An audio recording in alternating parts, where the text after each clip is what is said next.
Le don total. Récollection des 16 et 17 février 1974. Première instruction.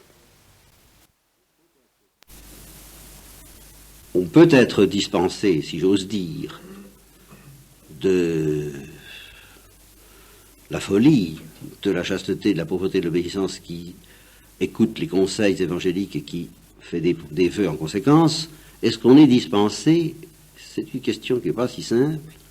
Est-ce qu'on est dispensé de la folie du don total? Voilà, parce qu'en principe, l'entrée dans la vie religieuse et plus simplement la pratique des conseils évangéliques sanctionne le désir de se donner totalement à Dieu. Voilà. Alors, est-ce qu'il y a des chrétiens ordinaires qui ne sont pas invités à se donner totalement, et puis des chrétiens extraordinaires qui seraient invités, eux, à se donner totalement? Pas une question si simple que ça. À cette occasion, j'ai évoqué dans mes souvenirs une parole dont j'ai jamais parlé en prédication, je ne sais pas pourquoi, parce que c'est souvent des paroles qui vous frappent le plus, qui vous marquent pour toujours, et comme me disait un de mes frères, et dont on ne se souvient pas très bien, dont en effet on parle le moins en prédication.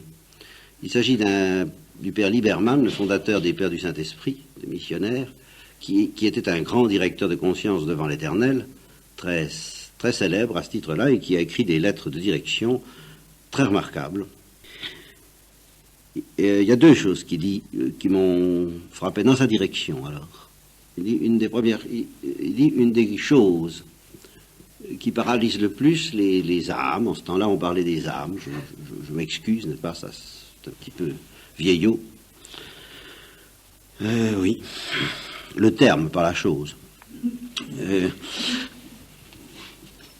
Une des choses qui paralyse le plus les âmes et qui les empêche le plus d'avancer, c'est le manque de confiance. Donc c'est un des points sur lesquels le directeur de conscience devra batailler le plus énergiquement. C'est d'apprendre à avoir confiance, d'apprendre à dépister les pièges, les obstacles, les sophismes qui menacent notre confiance. Et c'est vrai, il y a bien des gens qui paraissent manquer de générosité et qui en fait manquent de confiance. Ou, si vous voulez, la générosité dont ils manquent, c'est celle qui consiste à faire confiance. Et c'est vrai aussi que beaucoup de gens qui n'ont pas suffisamment de générosité pour faire confiance essaient de suppléer à ce manque de générosité assez grave, lui, par une autre générosité, laquelle s'appuie sur soi-même plus que sur Dieu. Vous voyez, ça, je l'ai souvent dénoncé. On veut faire beaucoup, on veut donner beaucoup, on veut apprendre à être généreux, selon une formule bien connue, et on ne comprend pas que la première générosité, en effet, il faut être généreux, mais la première générosité, c'est de donner sa confiance. La première chose qu'il faut donner à Dieu, et c'est un don. C'est un don pas commode, très exigeant, très difficile, sur lequel il faut souvent revenir comme étant la première chose que Dieu nous demande, que Dieu nous supplie de lui donner, et nous aimons mieux justement lui donner autre chose. Je connais une supérieure contemplative qui a fait à ses filles une fois une homélie, pas une homélie, on n'en est pas encore là, ça se répand aussi ça, un chapitre. Un chapitre sur la parabole des... Oh, je viendrai comme un voleur. Sur la parole du Christ, je viendrai comme un voleur. Et elle leur disait, quand on soupçonne qu'un voleur va venir chez nous, qu'est-ce qu'on fait? Eh bien, on planque ce qui est authentique. On planque la bonne monnaie. Et puis on laisse traîner la fausse monnaie. Et le voleur, lui, ou bien on planque les tableaux authentiques et on exhibe ceux qui sont des copies, des croûtes ou des faux bijoux, hein, tout à l'avenant, dans l'espoir que le voleur s'y trompe. Mais un voleur avisé ne s'y trompe pas. Et il dit, tout ça, ça ne m'intéresse pas. Ce qui m'intéresse, c'est les vraies pierres précieuses, c'est les vrais tableaux authentiques. Eh bien, elle dit, quand Jésus vient comme un voleur, il nous demande de la vraie générosité et nous lui donnons de la fausse monnaie bien souvent en lui donnant j'ai fait ceci, j'ai fait cela, j'essaie ceci, j'essaie cela. Et au fond, nous ne lui donnons pas la denrée précieuse par excellence à ses yeux, la confiance. Quand Pierre dit dans son épître que la foi est plus précieuse que l'or, aux yeux de Dieu, c'est de ça qu'il s'agit. La foi, c'est pas simplement la vertu théologale de foi qui dit j'adhère au credo et je fais partie de l'Église catholique, c'est cette attitude que le Christ demande, justement, même à des gens qui ont la foi, il leur dit homme de peu de foi. Voilà, homme de peu de foi, tu ne me donnes pas beaucoup, la seule chose que tu puisses vraiment me donner, parce que tout le reste, c'est moi qui te le donnerai en réalité.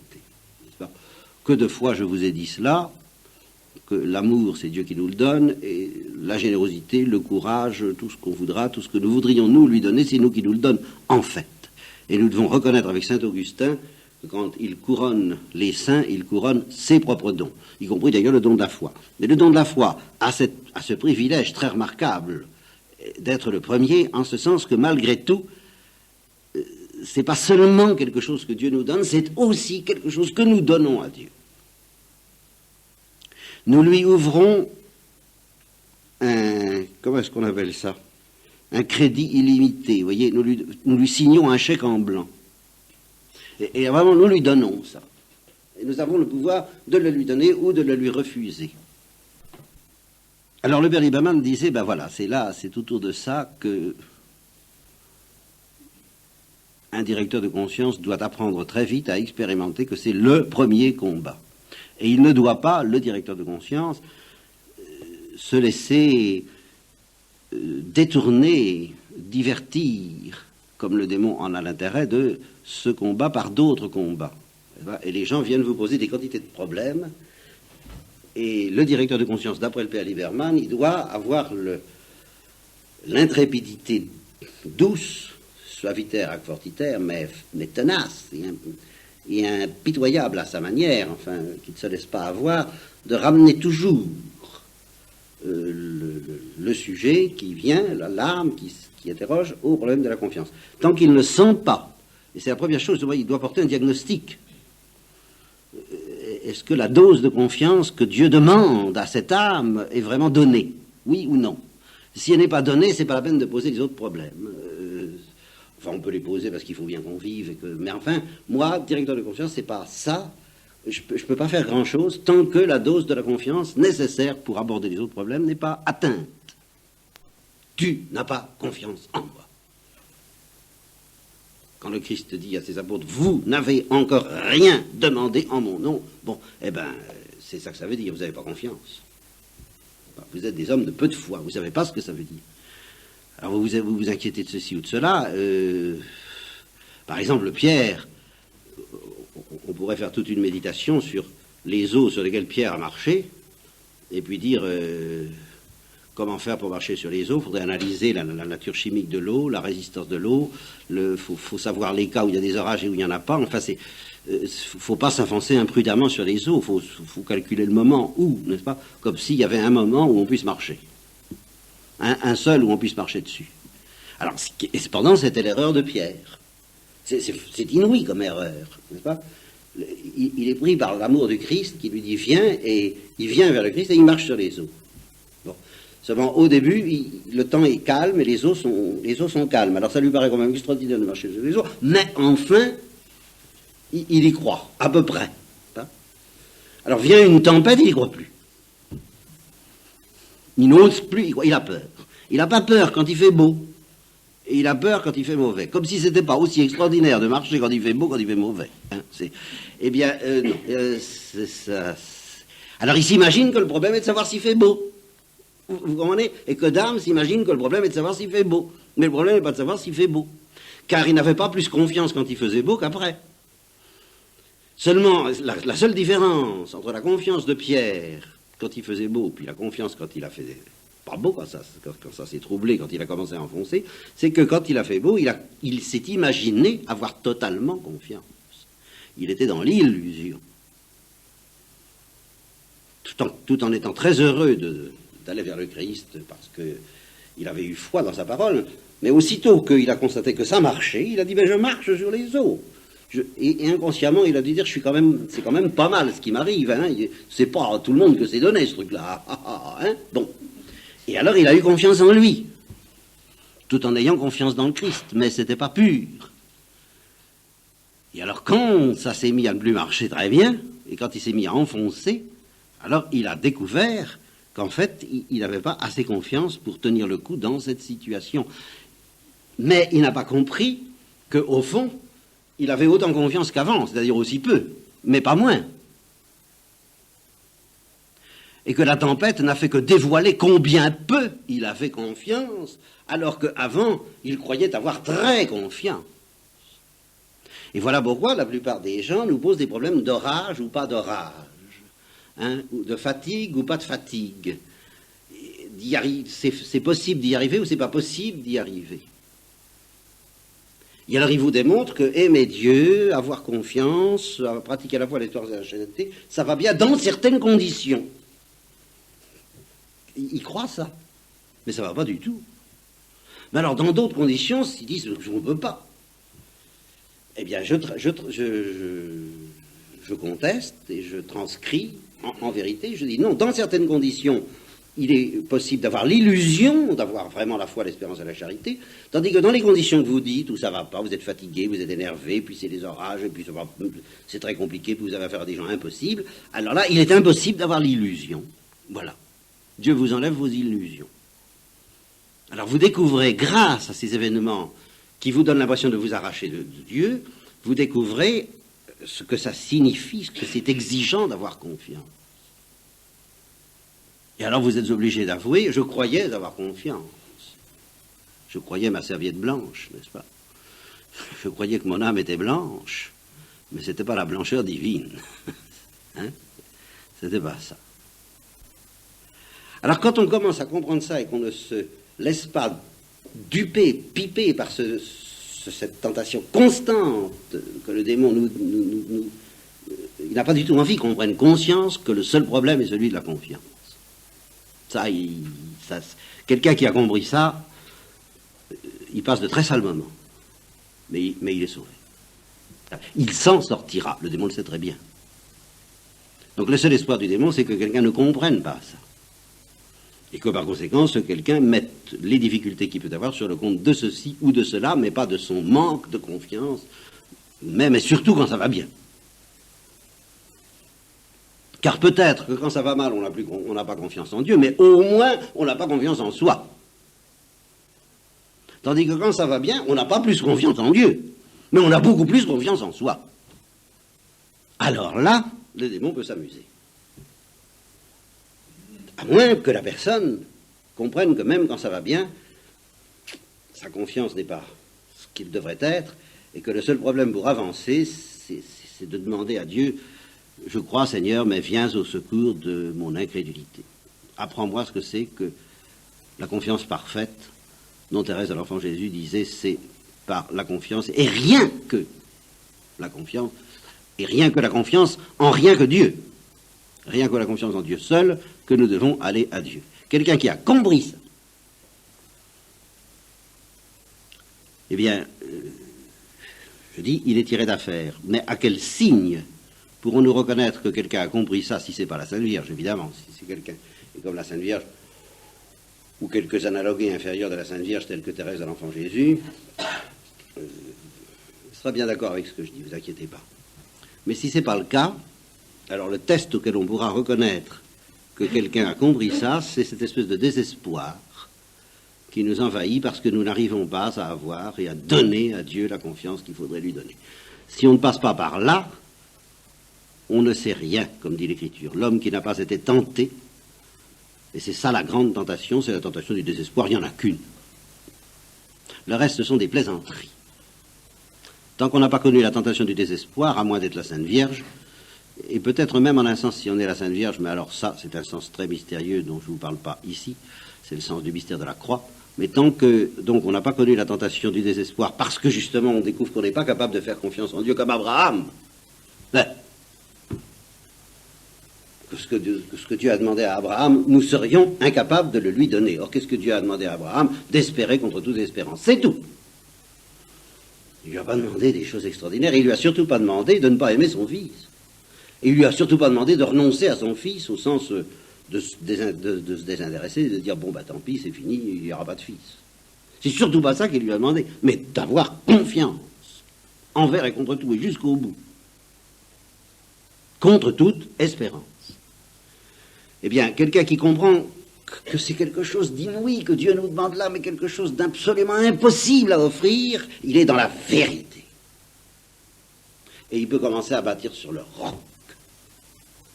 Quelqu'un qui ne comprend pas ça ou qui n'a pas envie de le comprendre, eh bien, il n'est pas dans la vérité, et s'il bâtit, c'est sur le sable. Et puis, il peut bâtir des choses très bien, hélas, car c'est pas pour le plaisir de les démolir que Dieu les démolira, mais c'est parce que ce qui intéresse Dieu, comme tous les bons architectes, comme un sage architecte, dit saint Paul, ce qui intéresse Dieu, c'est les fondements. Vous voyez, c'est le sous-sol. Le reste, c'est pas un problème pour Dieu, comme dit Lewis. Mais ce qui est un problème pour Dieu, c'est de trouver des gens qui lui offrent du sous-sol. Et le sous-sol, c'est la confiance. Les fruits, on peut les fruits.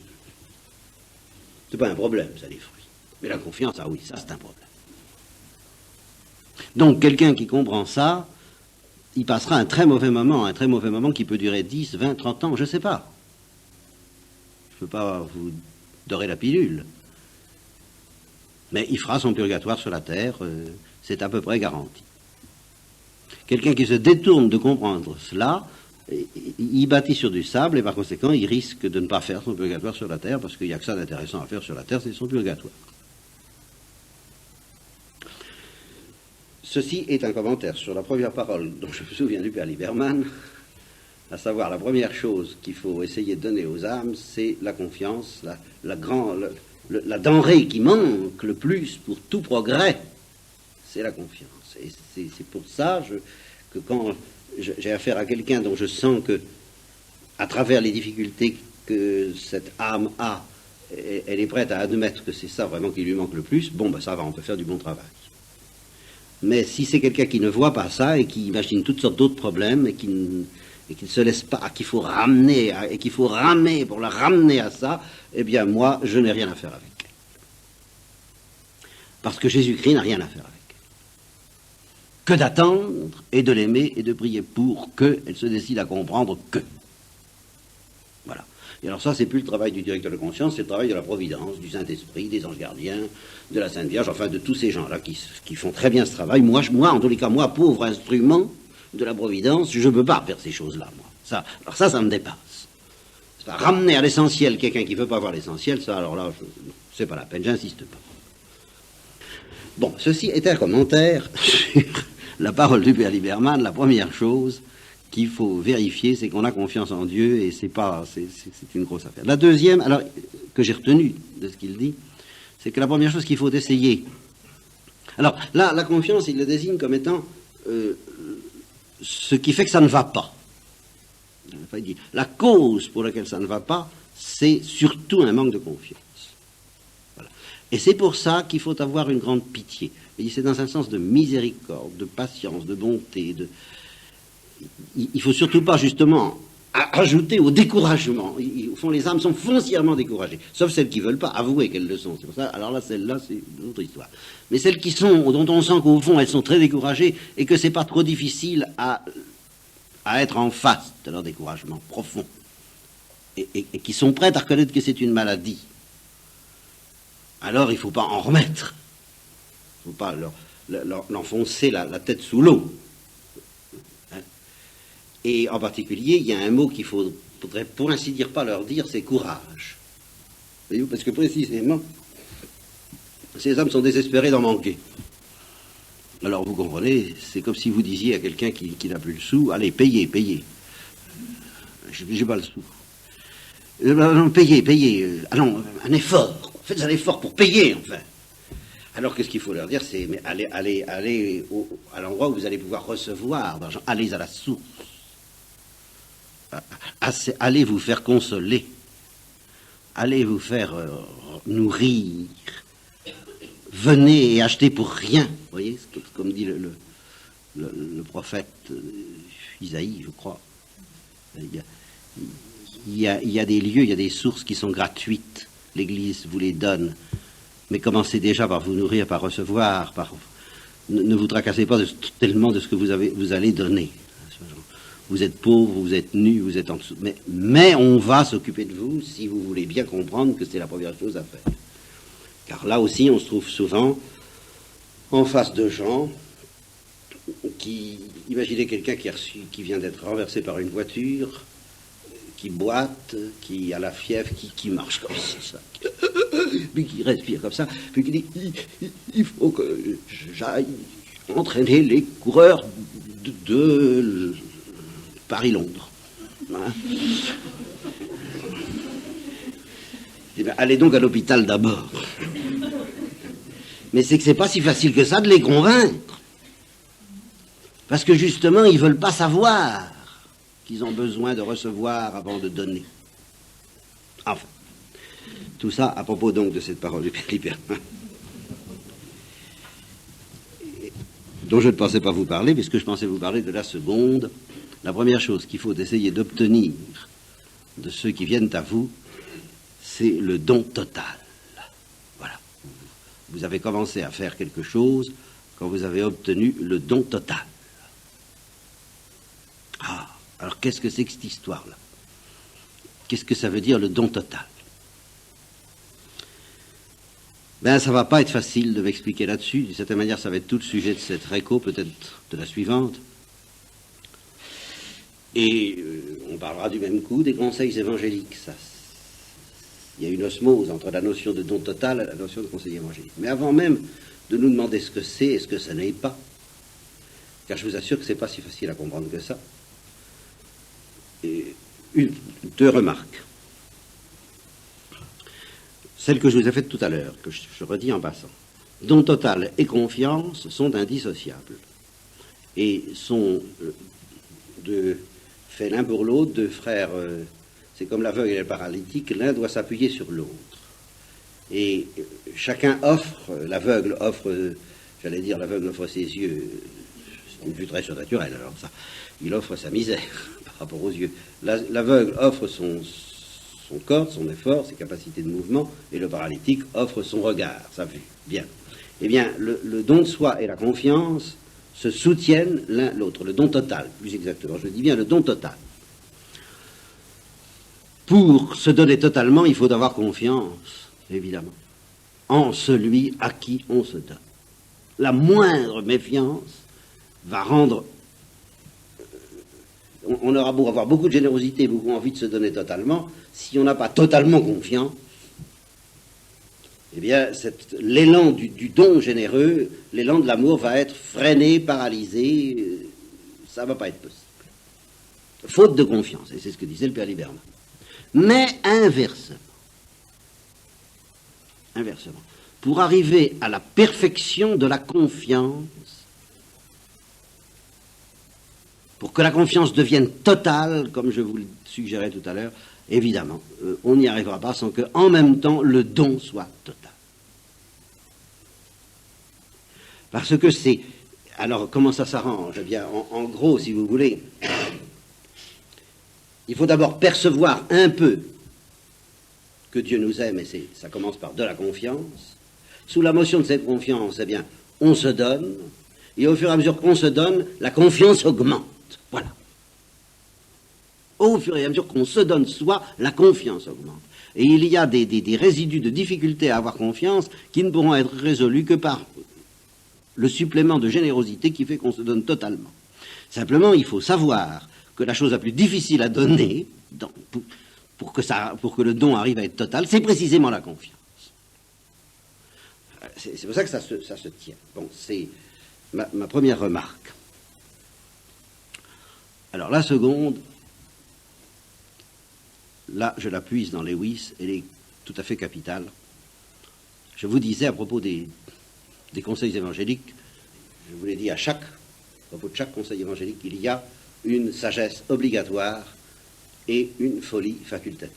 C'est bien pour la notion de don total aussi, je dirais, il y a une sagesse obligatoire et une folie facultative, mais c'est là où je vais être amené, à propos de ce don total, à nuancer très sérieusement ce que je vous ai dit sur la folie facultative. Une fois pour toutes, je suis obligé de vous prévenir que la folie n'est facultative que provisoirement, qu'elle ne pourra pas être toujours facultative, et qu'il y a un moment où elle devient obligatoire pour tout le monde, c'est le moment où on paraît devant Dieu.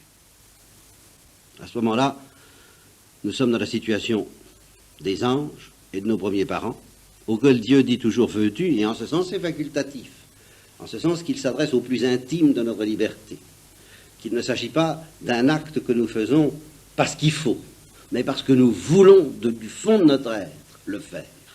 Autrement dit, c'est à la fois, comme l'enseignement laïque, gratuit et obligatoire. Vous voyez, en fin de compte, la folie, c'est ce qu'il y a de plus gratuit. Mais en fin de compte, au terme de notre vie, quand nous paraîtrons devant Dieu, ce sera obligatoire en ce sens que ce sera ça ou la réprobation, la perte éternelle de Dieu. Les anges n'ont pas connu cette distinction que je vous offre entre sagesse obligatoire et folie facultative. Et nous ne connaîtrons pas toujours cette distinction que je vous offre entre sagesse obligatoire et folie facultative. Et c'est à propos de la notion de don total que nous le comprendrons le mieux. Qu'est-ce que c'est que la sagesse obligatoire du don total? Je vous en ai déjà un petit peu parlé à propos de la pauvreté métaphysique. Au fond, ça consiste à accepter que Dieu règne sur toute notre vie. Nous péchons contre cette sagesse obligatoire à chaque fois que, consciemment ou inconsciemment, nous décrétons qu'il y a un coin de notre vie, de notre être, de nos biens, sur lequel Dieu n'aura pas le droit de nous embêter ou de nous l'enlever, de le contrôler. Et alors là, permettez-moi de vous lire un passage du problème de la souffrance de Lewis qui décrit très bien ce péché contre la sagesse obligatoire du don total, n'est-ce pas? Ce péché est commis quotidiennement par de jeunes enfants et par des paysans ignorants, aussi bien que par des personnes compliquées, par des solitaires, aussi bien que par des gens vivant en société. C'est la chute dans chaque vie individuelle, dans chaque journée de chaque vie individuelle. Le péché fondamental, derrière tous les péchés particuliers. En ce moment même, vous et moi, nous sommes en train de le commettre ou sur le point de le commettre, ou alors nous nous en repentons. Voilà. Il n'y a jamais de milieu par rapport à ce péché-là. Ou bien nous sommes en train d'en sortir, ou bien nous sommes en train d'y entrer. Mais on n'est jamais statique et à l'abri. Alors, il s'explique. Nous essayons au réveil de déposer le jour nouveau aux pieds de Dieu. Alors, je m'excuse, n'est-ce pas, pour ces dames, c'est un homme qui parle. Vous allez voir ça tout de suite. Donc, nous essayons au réveil de déposer le jour nouveau aux pieds de Dieu avant d'avoir fini de nous raser. Vous ferez les transpositions nécessaires. Avant d'avoir fini de nous raser, il est devenu notre jour. Voilà. Péché contre la sagesse obligatoire du don total. Il est devenu notre jour et la part de Dieu nous fait l'effet d'un tribut qu'il faut payer de notre propre poche. Voilà. Dieu nous dit tous les arbres sont à toi, mais il faut m'en donner un dixième. Les prémices, les choses comme ça. Mais le reste, c'est à moi. C'est pas le don total, ça, vous voyez? C'est pas du tout le don total. Alors, il y a la part de Dieu dans ma vie. Voilà. Il faut que je la paye de ma propre poche. Quelque chose qu'il faut soustraire au temps qui devrait, nous le sentons vivement, être notre temps. Un homme débute dans une nouvelle situation avec le sentiment de répondre à une vocation. Il marche sur les eaux, n'est-ce pas? Parce que vraiment, il a été appelé à des choses merveilleuses, se dévouer pour tout ce qu'on voudra, les enfants, les malades, la politique, je sais pas. Bon. Et pendant la première semaine, peut-être, l'accomplissement de cette vocation demeure la fin de son activité. Il reçoit joies et peines de la main de Dieu. Vous voyez, voilà l'attitude du don total dans sa sagesse obligatoire.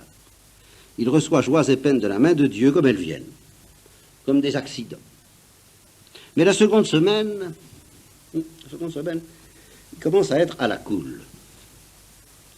La troisième, il s'est taillé dans cette situation une place sur mesure. Quand tout se passe suivant ses plans, il a l'impression que cela lui est dû. Ça commence. Hein? Et dans le cas contraire, eh bien, on se mêle de brouiller ses affaires. Autre exemple.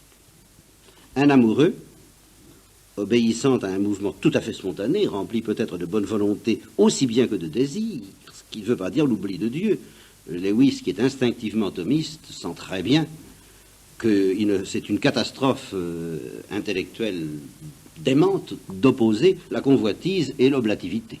Ça marche très bien ensemble. Ce qui ne marche pas avec tout ça, c'est l'orgueil et le repli sur soi, qui ne marche ni avec la vraie convoitise. J'ai souvent dit que les saints sont des dévorants, sont des vampires de Dieu. Des gens qui ont faim. Voilà. Quelqu'un qui a faim n'est pas désintéressé. Les saints ne sont pas désintéressés du tout. Et en même temps, ils sont les plus désintéressés des hommes parce qu'ils sont affamés de désintéressement, mais du désintéressement qui leur vient de Dieu. Hein? Ils sont très intéressés, les saints. Bon. Ça ne s'oppose pas du tout. Et voilà pourquoi le fait d'être amoureux ne s'oppose pas du tout au fait d'être généreux. Au début. Au début. Bon. Alors, au début, il embrasse sa bien-aimée, et puis, tout à fait innocemment, il éprouve un frémissement de plaisir sexuel. Or, le second baiser peut avoir ce plaisir pour objet.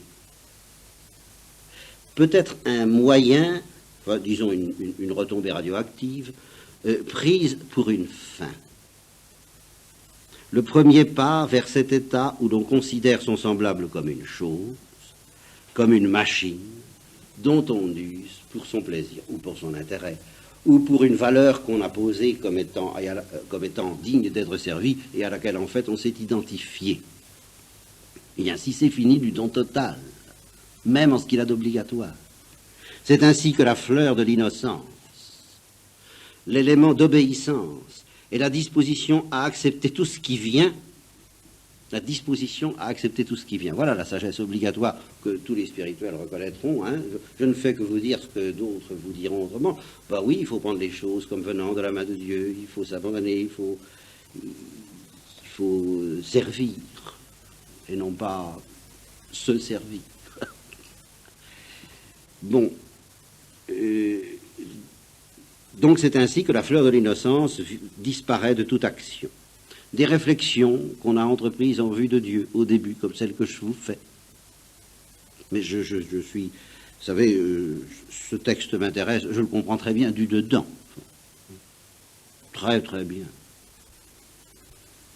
Donc des réflexions qu'on a entreprises en vue de Dieu, comme celles qui nous occupent en ce moment, c'est Lewis qui le dit, et moi aussi.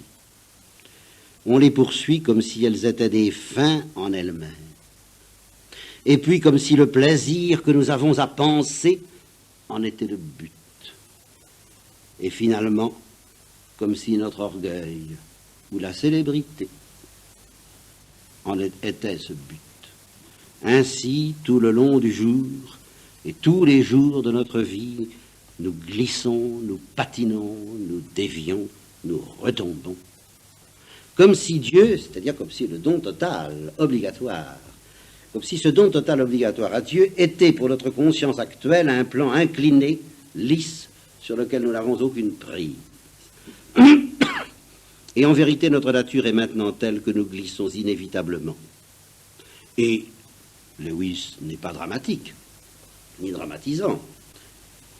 Il n'est pas sécurisant, mais il n'est pas dramatisant. Il dit, le péché, parce qu'il est inévitable, peut être véniel. Mais c'est pas possible que Dieu nous ait fait comme ça. Voilà, ça n'est pas possible. Il veut montrer que nous sommes enfermés dans le péché originel. Vous voyez, et il a parfaitement raison. Pour le péché originel, se manifeste essentiellement et très clairement par l'impossibilité où nous sommes de demeurer dans la sagesse obligatoire du don total et obligatoire. Parce que vous voyez, ça n'implique absolument pas d'abandonner les plaisirs de la vie, ce qu'il dit là. Non, ça exige simplement de les recevoir. De ne pas s'en devenir propriétaire. Cette gravitation qui nous entraîne loin de lui, ce retour chez nous dans notre moi habituel, doit, pensons-nous, être la conséquence de la chute. Donc il décrit l'innocence originelle, et puis il dit, les créatures tôt ou tard tombèrent. Quelqu'un ou quelque chose leur souffla qu'elles pouvaient devenir comme Dieu, qu'elles pouvaient cesser d'orienter leur vie vers leur Créateur et cesser de recevoir toutes leurs délices comme des miséricordes inconditionnelles, comme des accidents, au sens logique du mot, surgit au cours d'une vie orientée non pas vers ses délices, mais vers l'adoration de Dieu. De même qu'un jeune homme désire recevoir de son père une pension régulière qu'il puisse considérer comme lui appartenant, dont il puisse disposer librement. Et alors là, Lewis dit, le jeune homme, il a raison, parce que son père, après tout, n'est que son semblable. Donc il a raison d'attendre ça, d'un être qui n'est pas radicalement supérieur, mais accidentellement supérieur et provisoirement. De même, l'homme, alors là, vis-à-vis de Dieu, et c'était plus du tout pareil, de même, l'homme voulut se mettre à son compte. Voilà, se mettre à son compte. Vous voyez, les gens qui travaillent pour une entreprise, et puis qui se mettent à leur compte à un moment donné. Voilà. Eh bien, métaphysiquement, nous travaillions pour l'entreprise Dieu. Et puis un jour, on a envie de se mettre à son compte. Prendre en main son propre avenir. Organiser ses plaisirs et sa sécurité. Avoir un meum, un mien, sur lequel, bien entendu, il prélèverait un certain tribut raisonnable pour Dieu, sous forme de temps, d'attention et d'amour, mais cette chose sur laquelle il prélèverait un tribut pour dire à Dieu « je vous oublie pas, hein », eh bien cette chose serait à lui, et non à Dieu. Ça ne marche pas avec le don total obligatoire. Il voulut, comme on dit, posséder son âme. Celui qui voudra posséder son âme la perdra. Mais cela équivaut à vivre un mensonge, car nos âmes, notre vie et rien, et surtout les choses les plus précieuses et les plus nobles, ne sont pas en fait notre propriété. Il voulut avoir dans un coin dans l'univers, un petit coin, tout petit coin, où il pourrait dire à Dieu, ce qui se passe ici, c'est mon affaire. Ce n'est pas la vôtre. Mais un tel coin n'existe pas. Si petit, tout petit, petit, comme petit. Non. Vous voyez, toujours l'histoire, la manière dont l'homme s'arrange. Enfin, tout petit quand même. Hein. Non. Si petit qu'il soit, il peut être gros, il peut être petit, ça va contre la sagesse obligatoire du don total. L'homme voulut être un substantif, alors qu'il était et devait être éternellement un simple adjectif. Alors, il ajoute, je ne sais pas comment on en est arrivé là, pourquoi pas en mangeant d'un fruit, c'est une question absolument dénuée de toute importance. Voilà. Eh bien, c'est déjà pas mal, comme vous voyez, la sagesse obligatoire. Et alors on en arrive à ce que je vous disais. Souvent, si vous voulez pratiquer la sagesse obligatoire du don total, au fond, vous n'avez qu'un espoir, c'est d'accepter de vous laisser toucher, prendre, emporter par la convoitise de la folie du don total. Et alors, qu'est-ce que c'est que la folie du don total? Nous en reparlerons demain. Ce que je dis ce soir, c'est que, en tout cas, et c'est en cela qu'elle est facultative, il n'est absolument pas question de commencer par là. Ça fait partie des éléments qui font que nous sommes dans un certain désespoir au début et que nous devons accepter de vivre dans ce désespoir relatif, dans cette détresse, si vous voulez, assez longtemps. C'est qu'il va falloir accepter que pendant longtemps, la folie du don total, on n'y arrive pas. Et d'ailleurs, du même coup, la sagesse non plus. Mais si nous acceptons de désirer cette folie du don total sans y arriver, alors par là même, nous pratiquons déjà, au moins autant que nous le pouvons et que Dieu nous le demande, la sagesse du don total. Voyez. Autrement dit, ce que je voudrais, c'est ça qui est le ferment, le levain, je serais tenté de dire le poison, enfin la flèche empoisonnée qui se cachait derrière tout ce que je vous ai dit depuis le début, c'est cette parole du Christ, soyez parfaits comme votre Père est parfait. Vous n'avez pas le droit de renoncer à la perfection. Vous avez le droit, et Lewis va encore nous donner des renseignements très précieux à ce sujet-là, vous avez le droit de dire que vous en êtes très loin et de ne pas désespérer pour autant, et dire que l'affaire n'est pas dans la poche, ça alors là, oui, très bien. Mais de ne pas la prendre comme but, réellement comme but, et un but qui vous tourmente vraiment, dont vous souffrez vraiment de ne pas l'atteindre, vous n'en avez pas le droit. C'est ça la sagesse. Au fond, la sagesse obligatoire du don total, c'est de désirer la folie du don total, bien avant d'y être arrivé. Parce que ceux qui ne désirent pas la folie du don total pêchent contre la sagesse obligatoire, infaillible. Et alors là-dessus, je voudrais vous renvoyer à Lewis, encore Lewis, mais alors dans le livre Être ou ne pas être, dans lequel justement, c'était des conférences faites à la radio, donc à des gens qui n'étaient pas beaucoup plus avancés que vous, loin de là, dans la vie spirituelle et dans la connaissance du christianisme. Et alors il leur a dit carrément, le Christ veut que vous soyez parfaits. Il leur dit ça dans le chapitre 8. Nous voudrions nous contenter d'être des braves gens, et nous ne nous rendons pas compte qu'une société de braves gens aurait aussi désespérément besoin d'être sauvée qu'une société de brigands. Parce que braves gens ou pas braves gens, par rapport à la vie éternelle, on risque d'en être aussi loin. Et c'est pourquoi, dit-il, le véritable problème de la vie chrétienne se trouve généralement là où les gens ne le cherchent pas. Il se présente à vous chaque matin dès le réveil. Tous vos désirs et vos espoirs pour la journée se jettent sur vous comme des bêtes sauvages. La première chose à faire est simplement de les repousser, d'écouter cette autre voix qui vous dit « non mais rien n'est à toi », d'accepter cet autre point de vue, et de laisser cette vie plus large, plus forte, plus paisible vous envahir. Pour commencer, et voilà en quoi cette folie est vraiment facultative, et je vais y insister avec Lewis, pour commencer, ceci n'est possible que par moments. Mais la nouvelle vie, à partir de ces moments-là, se répandra dans tout notre être, parce que nous le laisserons alors travailler où cela est nécessaire. Voyez, c'est la différence entre une peinture superficielle, un christianisme de façade, et la teinture ou la tache qui pénètre en profondeur. Le Christ n'a jamais prononcé des paroles creuses d'idéaliste. Quand il a dit « soyez parfaits », il le pensait.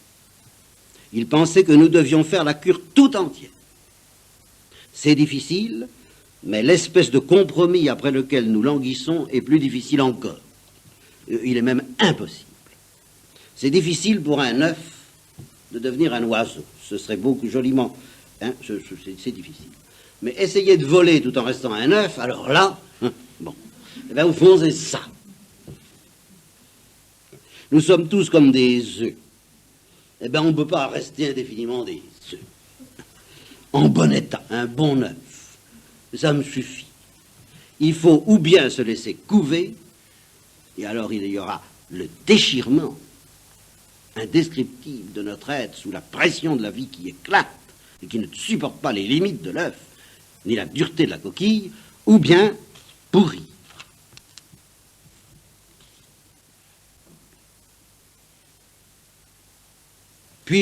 Alors je vous lis ça parce que c'est toujours très réconfortant et tonifiant de lire Lewis. Il est facile de croire que l'Église a de multiples raisons d'être, l'éducation, les missions, les services religieux. Tout aussi facile de croire que l'État a de multiples raisons d'être. Passons sur ces raisons d'être, n'est-ce pas ? En réalité, les choses sont plus simples. Car l'État n'existe que pour encourager et protéger le bonheur ordinaire des humains. Un couple bavardant au coin du feu. Des amis jouant aux cartes au café. Un homme lisant un livre ou travaillant dans son jardin. Voilà pourquoi l'État existe. C'est la fin ultime. Alors si c'est pas pour ça qu'on travaille, c'est pas la peine de faire de la production. De même, l'Église n'existe que pour intégrer les hommes au Christ, pour en faire un autre Christ, d'autres Christ. Autrement, en dehors de ça, cathédrale, clergé, missions et prédications, et même la Bible, et c'est un anglican qui le dit, ne servent à rien. Parce que ce qui est intéressant, c'est pas le christianisme, c'est le Christ. Ça revient à dire, ce qui est intéressant, c'est pas nous, c'est le Christ, c'est le don total. Là-dessus, il termine sa conférence et puis il reçoit des lettres, des lettres de panique qui lui disent « Non mais c'est pas, ça va pas, on ne peut pas, c'est impraticable votre perfection. Si c'est ça être chrétien, alors la même réaction que la sœur de Thérèse, Marie du Sacré-Cœur, Marie, non, lorsqu'elle lui a parlé de ses désirs, si c'est ça l'esprit d'enfance, moi j'en suis pas, si c'est ça le christianisme, je ne peux pas. » Et alors là, il a répondu dans un sens très thérésien, en citant les choses, c'est-à-dire, en citant les choses comme je voudrais les citer ce soir, c'est-à-dire en vous montrant à quel point ce qui est capital dans cette histoire, et là nous avons beaucoup de mal à le comprendre parce que nous sommes influencés par la logique de l'enfer, par la logique de l'orgueil, par la logique du monde et de l'efficacité. On est vous dire qu'il est essentiel de désirer quelque chose que vous n'obtenez pas tout de suite, que vous ne pratiquez pas tout de suite, vous dire que c'est plus important de désirer atteindre quelque chose que vous reniez en permanence, que d'arriver à un début de résultat, vous comprenez? Eh bien, ça, vous avez beaucoup de mal à l'encaisser. Je vous propose un chemin de 10 000 kilomètres, et je vous dis, mais les kilomètres que vous faites, ou même faire 1 centimètre, n'est pas intéressant si vous n'êtes pas possédé par le désir des 10 000 kilomètres, bien avant de l'avoir atteint. Ben, vous avez du mal à accepter ça, parce que vous me direz, c'est pas très efficace, votre affaire, c'est des rêveries, quoi. Alors il faut vivre constamment, en somme, dans une psychologie d'échec. Ou alors se faire des illusions, puisqu'il faut désirer, vous nous dites tout le temps, désirer quelque chose, et jamais le réaliser. Et en un sens, oui. Nous serons jugés sur nos désirs.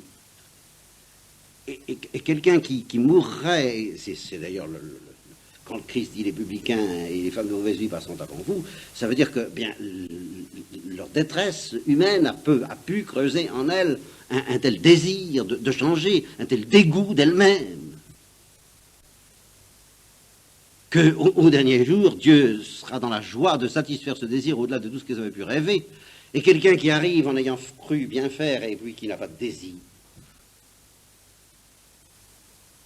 au fond, qui n'a pas de désir, qui a des désirs, mais qui n'a pas de désir de l'impossible. Voilà. Nous serons jugés sur la densité de notre désir de l'impossible. Si nous ne désirons pas l'impossible, ben nous n'aurons pas l'impossible, et si nous n'avons pas l'impossible, nous n'aurons pas Dieu, parce que Dieu, c'est impossible. C'est encore dans l'Évangile. Aux hommes, c'est impossible. Par conséquent, je vous demande, en vous demandant de me désirer, ou de désirer le salut, de désirer l'impossible. Et alors, si vous me faites une objection en disant, mon Dieu, c'est pas l'impossible, c'est pas sérieux, eh bien, à ce moment-là, vous vous endurcissez. Parce que vous voulez être content de vous. Vous voulez ne pas être trop mécontent. Vous ne voulez pas vivre dans cette constante détresse de désirer quelque chose qui apparaît perpétuellement comme impossible. Eh bien, ça, c'est votre endurcissement. Vous voyez? Alors, c'est ce que je vous dis là est parfaitement consolant et parfaitement grave. Parce que justement, Lewis, je vous le reciterai demain matin, toujours à propos de cette logique du don total et de la folie du don total, la folie du don total va effectivement bien plus loin encore que la sagesse dont je vous ai parlé. La folie du don total, je ne peux vous en parler qu'à travers les images que Dieu a employées lui-même. Et ces images que Dieu a employées, finalement, une des plus insistantes, dont il a fait d'ailleurs un sacrement, eh bien, c'est quand on dit qu'une femme se donne totalement. Là, on sait très bien que ça veut dire quelque chose, et quelque chose qui ne signifie pas seulement l'âme, mais le corps, mais quelque chose qui ne signifie pas seulement le corps, mais l'âme. Et le drame, justement, de ce qui arrive aux humains qui se marient ou qui ne se marient pas, peu importe, je dirais, c'est qu'ils ont que ça à la bouche, le don total, et ils n'y arrivent pas. Parce que c'est plus facile à dire qu'à faire. C'est quelque chose de très métaphysique. Et ça les hante, ce désir du don total. Et bien c'est à travers cette image dont Dieu a fait un sacrement que nous pouvons entrevoir ce qu'il veut faire avec nous, ce qu'il veut obtenir de nous, la folie qu'il veut obtenir de nous. Car quand un homme ou une femme a le désir de se donner totalement, il sent bien qu'il n'est plus tout à fait raisonnable de la raison raisonnante des gens raisonnables. Et oui, évidemment, il sent bien qu'il y a quelque chose qui est dangereux même dans cette affaire-là. Eh bien, c'est cette chose dangereuse que Dieu nous demande, mais alors vraie, pour de bon et éternel.